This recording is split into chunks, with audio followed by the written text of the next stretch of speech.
நாளோடும் பொழுதோடும் உறவாட வேண்டும், உறவாட வேண்டும். உண்மையுமே இந்த 50 ஆண்டு காலமாக இந்த வாழ்க்கை ஓடுகிறது என்றால் நாளோடும் பொழுதோடும் நாம் உறவாட வேண்டும். அதுதான் இன்று குறைவு, குடும்பத்தில் குறைவாக இருப்பது அதுதான். கணவன் மனம் விட்டு பேசுவதில்லை, மனைவி மனம் விட்டு பேசுவதில்லை, அங்கே பிரச்சனைகள் வருகின்றன. ஆனால் இந்த 50 ஆண்டு காலம் இவர்கள் வாழ்ந்திருந்த இந்த தருணத்தை நினைத்து பார்க்கின்ற பொழுது, அவர்கள் பேசிக் கொண்டிருந்த தருணத்தை நினைத்து பார்க்கின்ற பொழுது, நாளும் பொழுதும் நாம் உறவாடி கொண்டே இருந்தோம் என்றார், நாளும் பொழுதும் இறைவனை பற்றி சிந்தித்துக் கொண்டே இருந்தோம் என்றார், நம்முடைய வாழ்க்கையில் இன்னும் நீடூடி வாழலாம் என்ற எண்ணம் அவர்களுக்கு இருந்ததை நான் கண்டு அறிந்து போனேன். உண்மையுமே அதுதான் வேண்டும். குடும்பத்தில் கணவன் மனைவியிடம் பேச வேண்டும், மனைவி கணவனிடம் பேச வேண்டும், கணவன் மனைவி பிள்ளைகளிடம் பேச வேண்டும், பிள்ளைகள் தன்னுடைய பெற்றோரிடம் பேச வேண்டும். இவ்வாறாக ஒருவர் கதைக்கின்ற பொழுது, ஒருவர் பேசிக் கொண்டிருக்கின்ற பொழுது, ஒருவரை தன்னுடைய அன்பை பரிமாறிக் கொள்கின்ற பொழுது அந்த அன்பானது நீடித்து வாழும்.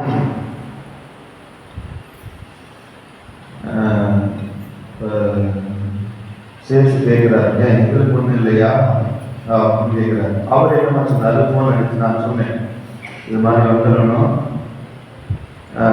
உங்களுக்கு திருப்பதி வச்சுக்கிறேன், மறை மாவட்டத்தில் வைக்கதை காட்டும், நமக்கு பங்குல வைக்கணும் அப்படின்னு சொன்னபோது அவர் என்ன சொன்னாரு, சாமி அன்னைக்கு மீடியத்தில் கிறிஸ்துமஸ் அன்னைக்கு நான் நினைச்சேன், நீ நினைச்ச அந்த பாட்டு பாடும்போது அது போல எங்களுக்கு ஒரு பாட்டு பாடுறீங்கன்னா காலையில் சாயந்தரம் என்ன ஆச்சுன்னா, சாயந்தரம் வந்து திருப்பி என்னது கன்ஃபார்ம் தானே வந்துடணும் அப்படிங்கிறதுக்கு உங்களுக்கெல்லாம் நாங்கள் பாட்டு ரெடி பண்ணிட்டாங்க வந்துடணும் அப்படிங்கிறது அவர் என்ன சொல்றாரு, சாமி அதெல்லாம் வேணாம், தேவ வசனத்தை சொல்லுது. ஆஹா, தேவ வசனமா, அப்ப சபைக்கு போறாரோ அப்படிங்கிற ஒரு எண்ணமும் வந்துருச்சு.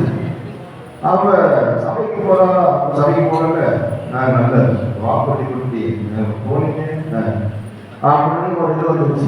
அப்புறம் உடனே அவரை கொடுத்துட்டு அவருக்கு ஒரு பாட்டு பாடுவோம், எனக்கு கேட்டுட்டார்ல அப்படின்ட்டு, நான் மலரோடு என் மகனாமி உமை காண ஓடோடி வந்தேன். 25 வருஷத்துக்கு முன்னாடி நின்னார். எங்க நின்னார்? கலையாட்டாங்க அம்மா எங்கேமா நின்றாரு, வெக்கத்தை பாருங்க. ஆக என்னுடைய அன்பை நான் பரிமாறிக்கொள்ள வேண்டும். 25 ஆண்டுகளுக்கு முன்பதாக நான் அந்த அன்பை சுவைத்த பொழுது, நான் உன்னிடம் அந்த அன்பை சுவைத்தேன், நீ என்னிடம் அந்த அன்பை சுவைத்தாய். அந்த அன்பு எப்படி இருக்க வேண்டும்? இன்னும் நீடோடி வாழ வேண்டும். அந்த அன்பினை இருக்கின்ற பொழுதுதான் நாம் நிரந்தரமாக இருக்க முடியும், ஒரு பரஸ்பர உறவை உருவாக்க முடியும். அந்த அன்பை கற்றுக்கொள்கின்ற பிள்ளைகளும் அன்போடு வாழ கற்றுக் கொள்வார்கள். அடுத்ததான் இன்னொருத்தருக்கு ரெடி பண்ணி வச்சேன், அதோட வந்துக்கிறார் வாசகம் வாச்சாங்க. அவருக்கு என்னடா ஒரு பாட்டு பாடி அவருக்கு மகிழ்ச்சிக்கலாம் அப்படின்னு பார்த்தேன். அவர் வீட்டுக்காரர் வந்து இருந்தாலும் அவர் வீட்டுல தெரிஞ்சுக்கிட்டோம், நான் பார்த்ததிலே நல்ல கடையே நல்ல கடையே நான் கேட்கதிலே அவர் வார்த்தை நான் ஒரு கவிதை நான் ஒரு கவிதை இது அவங்களுக்கு மட்டும் நான் சொல்லல, எல்லாருடைய வாழ்க்கைக்கும் எல்லாருடைய குடும்பத்திற்கும் சொல்றேன். நான் பார்த்ததில்லை, நான் பார்க்கக்கூடிய ஒவ்வொருவரும், நான் பார்க்கக்கூடிய என்னுடைய மனைவி எனக்கு அன்பாக தெரிகிறார், அழகாக தெரிகிறார். வேறு யாரும் எனக்கு தென்படவில்லை. என்னுடைய மனைவியை பார்க்கின்றவரை எனக்கு அழகாக இருக்கிறார், அன்பாக இருக்கிறார், பணிவை தருகிறார், இரக்கத்தை தருகிறார், என்னை நன்றாக கவனித்துக் கொள்கிறார். அதே போல அவருடைய வார்த்தை எனக்கு கவிதையாக கொண்டுகிறது என்கின்ற எண்ணம் ஒவ்வொரு கணவனுக்குள்ளும் இருக்கின்ற பொழுது அந்த குடும்பமானது நிறைந்த சந்தோஷத்தை அடைகிறது, நிறைந்த மகிழ்ச்சியை அடைகிறது, உன்னதமான மகிழ்ச்சியை கொண்டிருக்கிறது. அத்தகைய குடும்பத்தால் திருக்குடும்பமாக வாழும் வளரும். எப்பொழுது அன்பு இல்லையோ, இரக்கம் இல்லையோ, அன்பு இல்லையோ, பண்பு இல்லையோ, பாசம் இல்லையோ, அந்த குடும்பம் நரகம், நரகத்தை போலதான் இருக்கும். நரகத்தை போல இருக்கும். யாருனாலும் இந்த வீட்டுக்குள்ள நுழையணும் என்கின்ற எண்ணம் வந்து விட்டது என்றால் அந்த வீடு எண்ணமாக போய்விடும், நாசமாக போய்விடும். இவன் முகத்திலே நான் மீண்டும் முழிக்கணும், இவர்கள் முகத்திலே நான் மீண்டும் முழிக்கணும் என்கின்ற எண்ணம் வருகின்ற பொழுது அது குடும்பம் அல்ல, அது நரகம். எப்பொழுது நாம் வெளியில் சென்று குடும்பத்தில் நாம் நுழைகிறேனோ அப்பொழுது அந்த குடும்பத்தில் அன்பையும் பண்பையும் பாசத்தையும் பெற வேண்டும். எவ்வளவுதான் கஷ்டம் இருந்தாலும், எவ்வளவுதான் துன்பம் வந்தாலும் வீட்டிற்குள்ள நுழைகின்ற பொழுது அத்தனையையும் செருப்பை கலட்டி வெளியே விடுவது போல அத்தனையையும் வெளியே கலட்டி வைத்து உள்ளே நுழைகின்ற பொழுது நீங்கள் குடும்பத்தில் மன நிம்மதியையும் மன அமைதியையும் மன ஆற்றலையும் சந்தோஷத்தையும் பெற முடியும். எப்பொழுது செருப்பை கலட்டி வெளியே விடாமல் அந்த செருப்போடு அங்கே இருக்கக்கூடிய அழுக்குகளை உள்ளே கொண்டு வருவதற்கிறோமோ அப்பொழுது குடும்பம் ஒரு நரகமாக காட்சிகள். ரெண்டு பேரும் பேசிக்கிட்டு இருந்தாங்க. புதுசா ஹெல்மெட்லாம் வாங்கிட்டு போற இந்த வண்டி வாங்கிட்டியா அப்படின்னு கேட்கலாம்.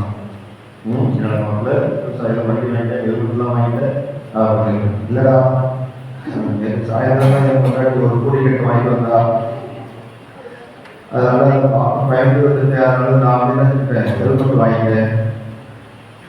இவ்வளவு நேரம் ஆளுநர் வந்து செஞ்சாங்க, என்னையா என்ன பெண்கள் நாட்டின் கண்கள் என்று சொல்லுகிறார்கள். இந்த காலகட்டத்தில் பெண்களால் நிறைய என்ன வருகிறது, குழப்பங்களும் போராட்டங்களும் வருகின்றன. தான் நினைப்பதை தான் கணவன் நடக்க வேண்டும், தான் நினைப்பதை தான் அவன் செய்ய வேண்டும் என்கிற நான் என்கின்ற அவத்தை அங்கே எங்கே வருகிறதோ, எந்த வீட்டிற்குள் புகுகின்றதோ, எந்த பெண்மணிக்குள் புகுகின்றதோ அங்கே ஒரு நிம்மதி அல்ல, நிம்மதி இல்லை. நாம் என்ற அகத்தையை இழந்து நாம் என்ற அகத்தையோடு நாம் என்ற நல்ல மனதோடு வாழ்கின்ற பொழுது அந்த குடும்பம் நல்ல குடும்பமாக இருக்கிறது. அந்த குடும்பத்தில் இருக்கக்கூடிய கணவனாக இருந்தாலும் சரி, மனைவியாக இருந்தாலும் சரி, தன்னிடம் என்ன இருக்கக்கூடாது, நான் என்ற அகத்தை அங்கே இருக்கக்கூடாது. நான் என்ற அகத்தையை விட்டொழித்து வாழ வேண்டும். இந்த திருக்குடும்பத்தில் என்ன இருந்துச்சு தெரியுமா? 3 இருந்துச்சு. 3 பண்புகள் இருந்தன. என்ன? மூவரும் ஒருமுறை ஒருவர் நன்றாக புரிந்து கொண்டார்கள். இயேசு, நபி, சூசை மூவரும் என்ன செய்தார்கள்? நன்றாக ஒருமுறை ஒருவர் புரிந்து கொண்டார்கள். நாம் புரிந்து கொண்டு வாழ்கிறோமா? கணவன் மனைவி பிள்ளைகள் ஒவ்வொருவரும் நன்றாக புரிந்து கொண்டு வாழ்கிறோம். நிறைய விளக்குகள் நான் சொல்லுவது அப்படி இல்லைனா உங்களுடைய உறவை சரிபடுத்திக். இரண்டாவது, ஒரு நல்ல குடும்பத்திற்கு அடித்தளம் எது? ஒரு நல்ல குடும்பத்திற்கு அடித்தளம் எது என்று பார்க்கின்ற போது கூட்டு முயற்சியும் விட்டுக் கொடுத்தலும். எந்த காரியம் இருந்தாலும் நீ எதை செய்தாலும் ஆண்டவரை மனதில் இருந்து சீராக்குவதை அதிகாரம் 3 இறைவார்த்தையா, நீ எதை செய்தாலும் ஆண்டவரை உனது மனதில் இருந்து செய். அதே போல உங்களுடைய கூட்டு முயற்சியும் விட்டுக் கொடுத்தலும் இருந்தது என்றால் குடும்பத்தில் மன நிறைவு இருக்கும். எந்த குடும்பத்தில் கூட்டு முயற்சிகளையோ நான் எனது நோக்கத்திற்கு எந்த காரியத்தை முடிவு செய்வேன் என்ற எண்ணம் எப்பொழுது எழுகிறதோ அது கூட்டு குடும்பமாக இருக்காது. எப்பொழுது விட்டுக் கொடுத்தல் இல்லையோ, எப்பொழுது ஏற்றுக்கொள்ளுதல் இல்லையோ, எப்பொழுது அரவணைத்தல் என்னும் அந்த பண்புகள் குடும்பத்தில் இல்லையோ அங்கே குடும்பத்தில் பிளவுகள் தான் இருக்கும். கூட்டு முயற்சியும் விட்டுக் கொடுத்தலும் குடும்பத்தில் அடித்தளமாக இருக்க வேண்டும். வாழ்க்கை. மூன்றாவது, இறைவனின் பிரசன்னம் இருக்க வேண்டும் என்றால் எப்படி அந்த இறைவனுடைய பிரசன்னம், அந்த இயேசுடைய பிரசன்னம் இயேசுவுக்கு மரியாதைக்கும் இருந்ததோ அங்கு என்ன இருந்தது? நிறை அன்பும் நிறை மகிழ்ச்சியும் இருந்தது. இயேசுடைய பிரசன்னம் நம்மிடம் இருக்க வேண்டும் என்றால், உங்களுடைய பிள்ளைகளுடைய பிரசன்னம் உங்களுடைய வீட்டோடு இருக்க வேண்டும் என்றால் என்ன இருக்கும்? நிறைந்த அன்பும் இருக்கும், நிறைந்த மகிழ்ச்சியும் இருக்கும். எப்பொழுது நிறை அன்பும் நிறை மகிழ்ச்சியும் இல்லையோ குடும்பத்தில் பிள்ளைகளுடைய பிரச்சனைகள் அதிகம் என்பதை புரிந்து கொள்ளுங்கள். அது பிள்ளைகளே, நீங்கள் உங்களுடைய பெற்றோர்களுக்கு பணிந்து வாழ வேண்டும். பிள்ளைகளே, உங்கள் பெற்றோருக்கு பணிந்து வாழ வேண்டும். சீராக்குதல் அதிகாரம் 3 இறைவார்த்தை 3. தாய் தந்தையை மதித்து நடப்பது பாவ மன்னிப்புக்கு சமம். பிள்ளைகளே, இளைஞர்களே, இளம்பெண்களே, நிறைய பேர் எழுதுகிறீங்க. பெற்றோர்களை உதாசனப்படுத்த வேண்டாம், தயவு செய்து உதாசனப்படுத்த வேண்டும். நாளைக்கும் அதே தான் உங்களுடைய வாழ்க்கைக்கு வரும். நாளை பின்பு உங்களுக்கு அதுதான் நடக்கும். நல்லா புரிஞ்சுக்க, உதாசனப்படுத்த வேண்டாம். பெற்றோர்கள் நம்மை படைத்திருக்கிறார்கள், நம்மை உருவாக்கி இருக்கிறார்கள், நம்மை வளர்த்தெடுத்திருக்கிறார்கள், இன்று வரைக்கும் கல்வியை ஞானத்தையும் பெற்றிருக்கிறார்கள், பல்வேறு உதவிகளை செய்து கொண்டிருக்கிறார்கள். இது போதும், நீ என்னத்தை செஞ்சு கிழிச்ச அப்படின்னு கேட்கவர்கள் என்ன செய்ய வேண்டாம், மன காயப்படுத்த வேண்டாம், அவர்களை ஊராசனப்படுத்த வேண்டாம். வயது முதிர்ந்து விட்டார்கள் என்று அவர்கள் சுமையாக இருக்கிறார்கள் என்று நீங்கள் அவர்களை காரணம் என்று நினைக்க வேண்டாம். மாறாக அந்த பெற்றோர்களுக்கு ஆசீர்வாதம் என்று நினைங்கள். அந்த பெற்றோர்களை நாம் காக்கின்ற பொழுது, அந்த பெற்றோர்களை நாம் பார்க்கின்ற பொழுது, கவனித்துக் கொள்கின்ற பொழுது என்னுடைய பாவங்கள் எல்லாம் மன்னிக்கப்படும் என்று நினைத்து வாழுங்கள். அது நற்சீராக்கள் சொல்லப்படுகிறது. தாய் தந்தை மதித்து நடப்பது பாவம் மன்னிப்பது அடுத்ததாக அவர்கள் எல்லா செல்வங்களையும் நிறைவாக பெற்று நீடூழி வாழ்க. யாரு அவர்களை மதித்து வாழ்கின்ற பொழுது மதிக்கக்கூடிய நான் நீடூழி வாழ்வேன், அவருடைய செல்வங்களையும் நான் பெறுவேன். என்ன அவருடைய செல்வம்? ஆசீர்வாதம். அதான் முதல் தந்தைகள் தன்னுடைய பிள்ளைகளுக்கு விட்டு சென்றது என்ன? பெரிய பெரிய சொத்துக்களை விட்டு சென்றார்கள். அவர்கள் ஆண்டவர்கள் சொல்லிட்டு ஆசிரியை விட்டு சென்றார்கள். அந்த ஆசிரியர் மற்றும் ஒரு இறுதியாக பாலோடு கலந்த நீர் பாலாக்குவது போல ஆணும் பெண்ணும் இணைந்ததுதான் திருமணம். ஆக பாலோடு கலந்த நீர் எப்படி பாலாக மாறுகிறதோ, தன்னையே மாற்றிக் கொள்கிறதோ, அதே போல குடும்பத்தில் இருக்கக்கூடிய நீங்கள் ஒருவரை ஒருவர் அறிந்து புரிந்து விட்டுக் கொடுத்து மன்னிப்புடன் வாழ்ந்து அன்பையும் ஆசிரியையும் பண்பையும் பக்குவத்தையும் கொடுத்து வாழ்வது இறைவனை ஆசிரியை இறைவாக பெறுவீர்கள். வல்ல இறைவன் நல்லது புரிவாராக. ஆமென்.